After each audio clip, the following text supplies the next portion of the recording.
happens when the scariest Muay Thai monster fights the greatest MMA fighter. The legend Rod Tang from the world of Muay Thai going up against the legend Demetrius Johnson from the world of mixed martial arts, the greatest flyweight of all time, fighting in this special rules bout. How are you going to survive 3 minutes with Rod Tang, a multi-time Muay Thai world champion? Here comes Rod Tang, the power, the punishment. Rod Tang is an animal. He is an absolute beast.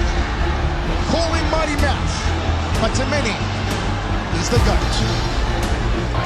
He's got power. He's got dynamite in his hand.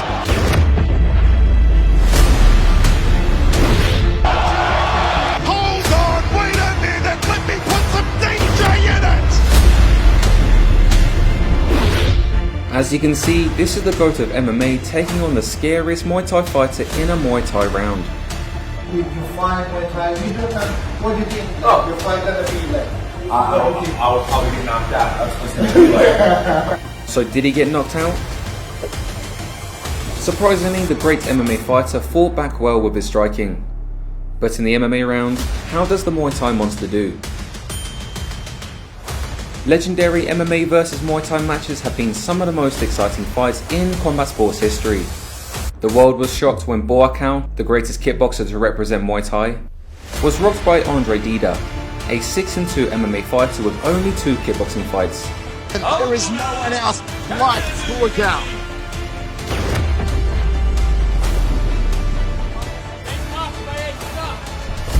Oh, the big kibosh! The big kibosh! Left hand, right! Boakau doing the chicken dance! This earned MMA fighters the respect of kickboxing legends around the world. There were other fights, however, that went exactly as expected. For example, when Ramon Dekkers, the greatest and most ferocious Western Muay Thai fighter, Ramon Dekkers is one of the all-time greats. This guy's a monster. Oh, he's an animal. fought Genki Sudo, a grappling genius with wacky striking. Ramon quickly got taken down.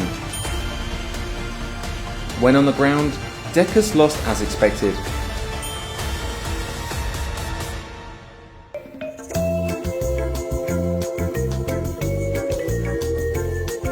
The beauty of these legendary MMA vs Muay Thai fights is that we never truly know what will happen, even when the outcome appears obvious. The beauty of combat sports is that the underdogs in any rule set can and do rise to the occasion. When legends fight, anything can happen. And that's why this legendary fight between Rod Tang and Demetrius Johnson was so exciting. If you've been living under a rock and somehow don't know who these fighters are, let me introduce to you who these monsters are. Rod Tang is the Iron Man of Muay Thai.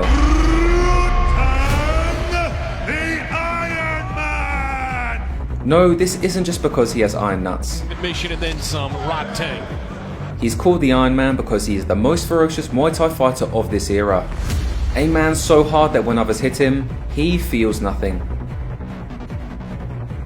This prodigy accumulated over 250 wins, rising to the top of Muay Thai before even turning 21. When other fighters hit him with their best shots, he literally shakes it off and then punches himself. No matter what Rod Tang's opponents do to him, he just keeps moving forward and savagely punishes them until they're finished.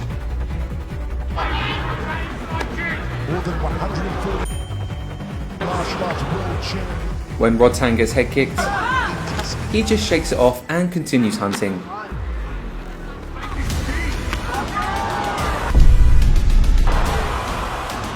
You see, he literally hammers everyone and tells them to come at him harder.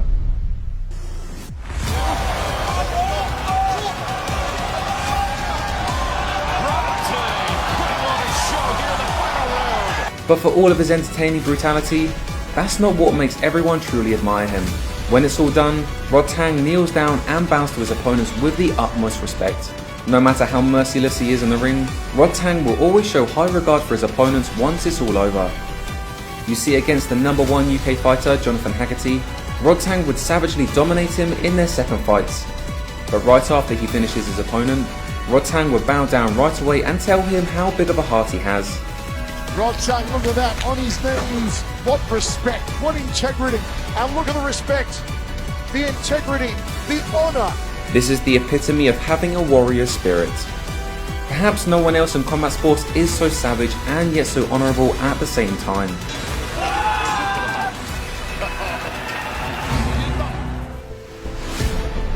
But there is one part I don't like when people talk about Rodtang.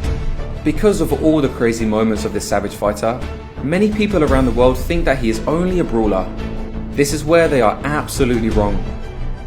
For example, when Haggerty tried to sweep him, he showed next level instinct and skill by jumping over it. Beautiful evasion there of the sweep for Rodtang as he got airborne. Perhaps this is due to all of his crazy antics, such as hitting himself and screaming at his opponents. Elbow, a cranium cracker earlier on. There's a two-punch combination from the Aussie. Despite that, if you pay closer attention, Rodtang can often be a patient counterfighter. That is, he will give heavy pressure to his opponents, but wait for them to show their moves and make their mistakes so that he can capitalize on it. Make no mistake about it, Rodtang, to a trained eye, is absolutely a world-class technician. Only when he thinks he can steamroll his opponents or finish them quickly, does he really turn on his ultra-aggressive mode. Regardless, no one ever gets bored of watching Rodtang fight.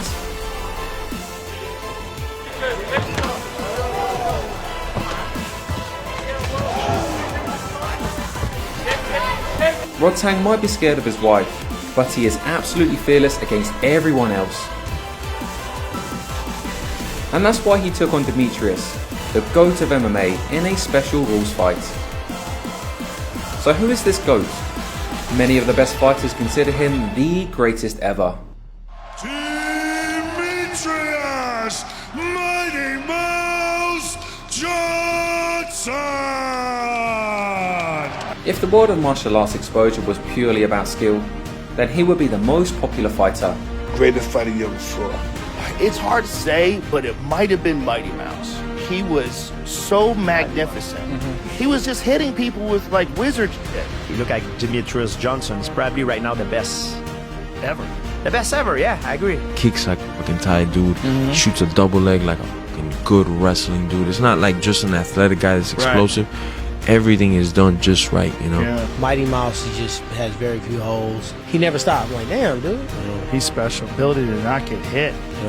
He's got the whole package. He's got mental toughness. He's intelligent. His skill level's off the charts. He does everything amazing. He's the master of the extreme basics. As the GOAT of MMA, he is perhaps also the most under-recognized champion of all time. It just reminded me of the greatness of Demetrius Johnson. He's one of those guys I don't think he probably does from the hardcore, but probably doesn't get the credit that he deserves. No, I don't think he does either. Refusing to be controversial for the sake of entertainment and popularity, DJ chose the path of a humble warrior. When you see a guy like that that's getting so much attention talking, does it make you want to start talking? No, man. Whenever anybody asks me who's the best fighter in the world, you're the guy. I appreciate it, man. DJ isn't just arguably the best fighter in the world. Above that, he is a humble man who prioritizes his family and the values required to be a good father. You've never had a relationship with your father? Yep. Now that you've become famous, headliner, has he ever reached out to you? Nope. My stepdad took a different route of raising us. I had an abusive stepfather who was, military based. Putting us in the corner for 15 minutes, getting whipped. One thing it did, it made me mentally tough. It makes me a better father because I don't want my children to suffer the same thing. You mentioned quickly your mom, she's deaf. She had 3 kids under one roof, deaf woman, trying to provide. So I think she did the best of her ability, and you have to respect her and love her. And I feel compelled to ask you, say, street racing, your friend, the dealer, bankrolled. I mean, were you into this? No. So I was still the guy who was, Mondays I'll drive up to the gym, and I literally went to the gym by myself, no friends, no nothing, because at that time I was in street racing and I would stay out late, go street, I wanted to be athletic. I was too small for basketball, too small for football, too small. Wrestling, there was no professional ring, and I didn't even know about the Olympics. Are you the best fighter in the world? I'm working on it. Not quite there yet? Not quite there yet. I still got a lot of stuff to do. After dominating the UFC flyweight division for 6 years, and then losing a controversial split decision to Henry Cejudo, Henry Cejudo! He then decided to join One Championship. One Championship is the biggest martial arts organization in Asia, hosting premier fights in MMA, Muay Thai and kickboxing. The gigantic organization in Asia. They are literally the equivalent to the UFC in Asia. One of the things that's very interesting about ONE FC is how they're just really mixing everything up. And Lawrence is, really special and unique, but his analysis is brilliant. But DJ didn't want to just be given a title shot right away. He wanted to earn his way up. His first fight was against Yuya Wakamatsu. He fought beautifully, showcasing his ability to strike from both stances and the ability to chain wrestle. Yuya was game, and he was able to stuff takedowns and threaten DJ in different moments. You see, DJ's MMA game thrives during chaos. His brilliant takedown game sees the perfect moments to counter an opponent's swing. This is important when we break down the Rodtang fight. Eventually, DJ was able to lock in a guillotine choke after sending in some brutal knees when Yuya was trying to get up from the cage.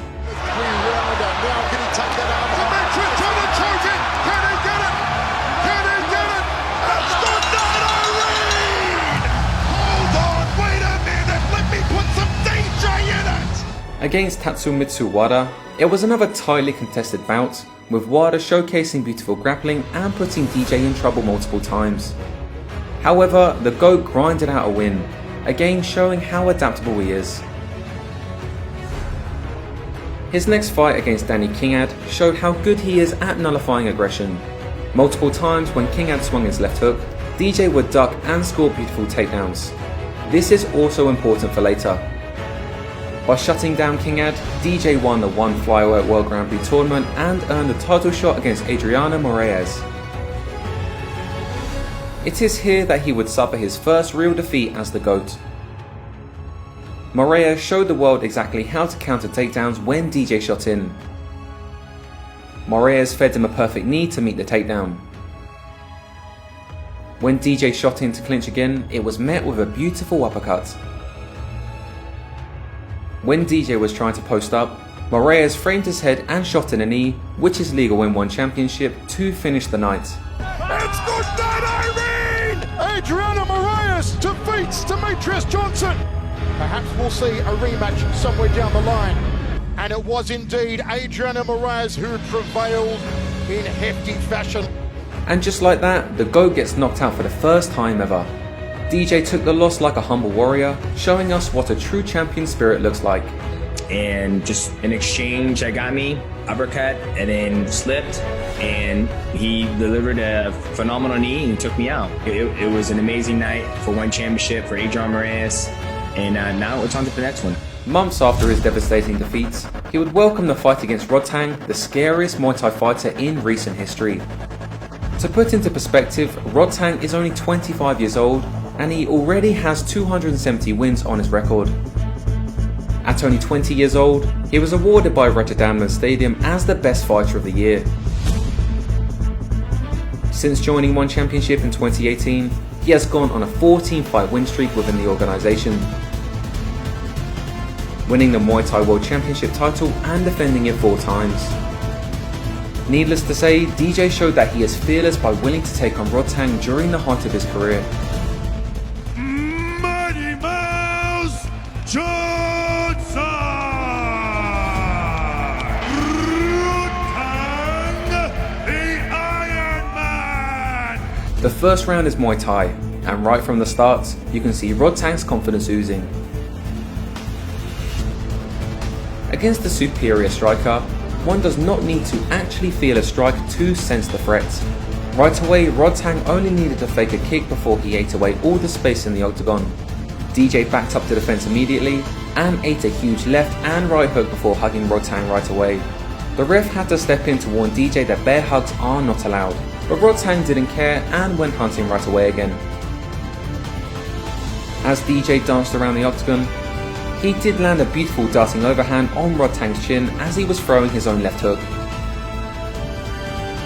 Despite giving the Iron Man his best shot, he did not feel a thing. They landed in the clinch, and Rodtang clearly had the balance advantage as well, off-balancing DJ in multiple moments. Rodtang went hunting again, and while he landed clean low kicks, DJ did very well at moving around and keeping a tight guard against Rodtang's power punches. That is until Rodtang found a perfect target for the short left hook, followed by a beautiful low kick into left hook again. Anything that landed on Rodtang, he literally did not feel. As they clinched up again, Rodtang delivered a ruthless elbow, followed by an attempted knee to the head, which DJ blocked with his forearm. Rodtang then ruthlessly kicked DJ to the nuts, but the Mighty Mouse countered back with a nice darting overhand. When DJ got cornered again, he tried to teep Rodtang, but it was caught, and as they landed in the clinch, Rodtang easily shrugged him off.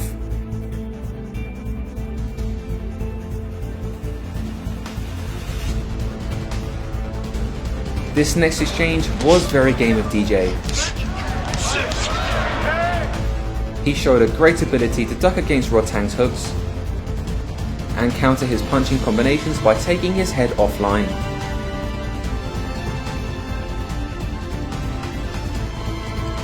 This made Rodtang not want to exchange punches and resort to elbows instead.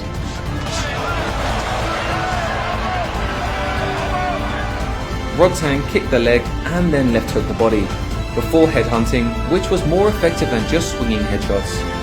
Near the end of the round, we have a moment like Israel Adesanya versus Alex Pereira 4.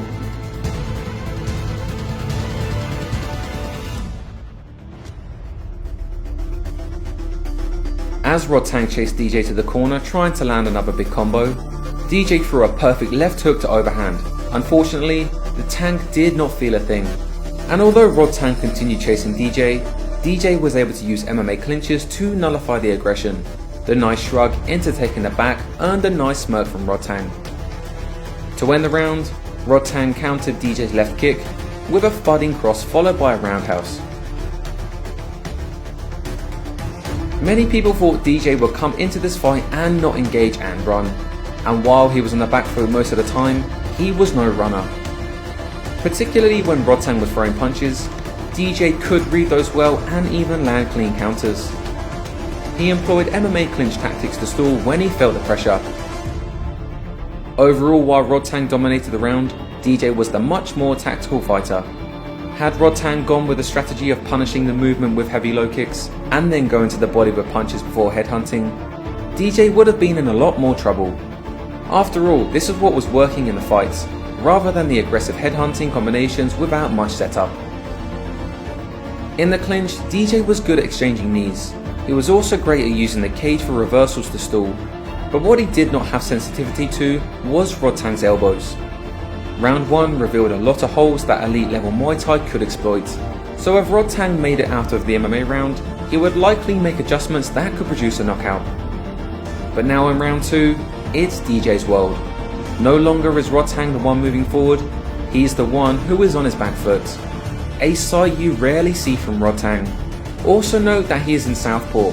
This creates a greater distance between him and DJ's preferred wrestling shot from orthodox. On the outside, Rodtang darts in for crosses and goes for side kicks to the knee. As DJ pursues, Rodtang scores a beautiful rear kick to rear punch combination. Rodtang looked like he was fighting a beautiful fight, scoring well from the outside. But when Rodtang momentarily switched back to orthodox, DJ went for a thudding southpaw left roundhouse. Rodtang simply couldn't help himself in throwing an all-out left hook, which DJ was 100% prepared for. Remember when Deckers got baited by Genki Sudo? Yes, this is the exact same mistake Rodtang made. It's also what DJ capitalized on throughout his career. By anticipating the left hook, DJ perfectly ducks the punch as Rodtang overcommits and leaves his back exposed. As soon as DJ grabbed onto Rodtang, a new game begins, and this was DJ's world. DJ secures the rear body lock and immediately pressures forward, driving Rodtang into the ground. Rodtang tries to defend by building height and using the tripod defense, protecting entries to his neck. He also attempts to shake DJ off, but DJ maintains strong hip connection, which forces Rodtang to carry all the weight, and his foot allows him to push off the cage. After some hand fighting, eventually DJ gets the seatbelt grip and rolls to take out Rodtang's base.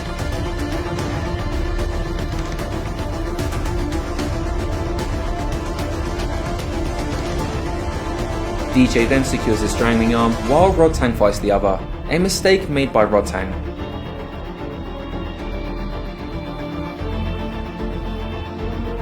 After some brief hand fighting, DJ secures the lock as well as the second hook in his leg.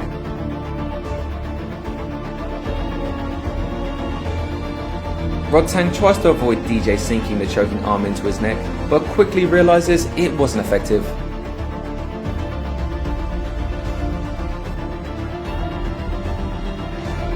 So he finally goes for the standard defense by reaching for the second arm. But DJ was more than ready to readjust. Rodtang goes out like a warrior without tapping, and the legendary fight ends. DJ celebrates like a champ, doing 4 spinning kicks and a cartwheel.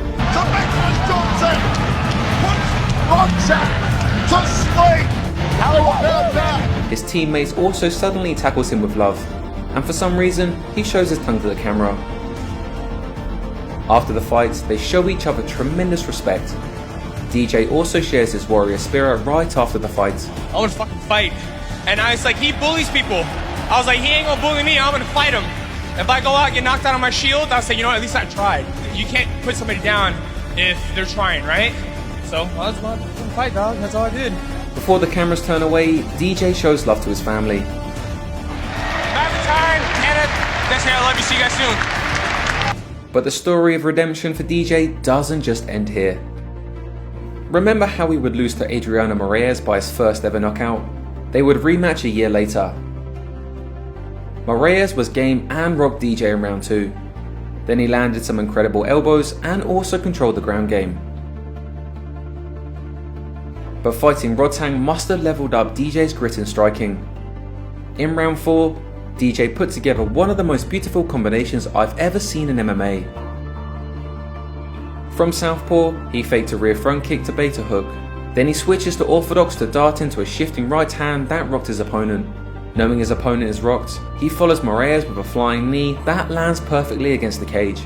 DJ's one of his slightly smaller movements. Oh, big right, DJ!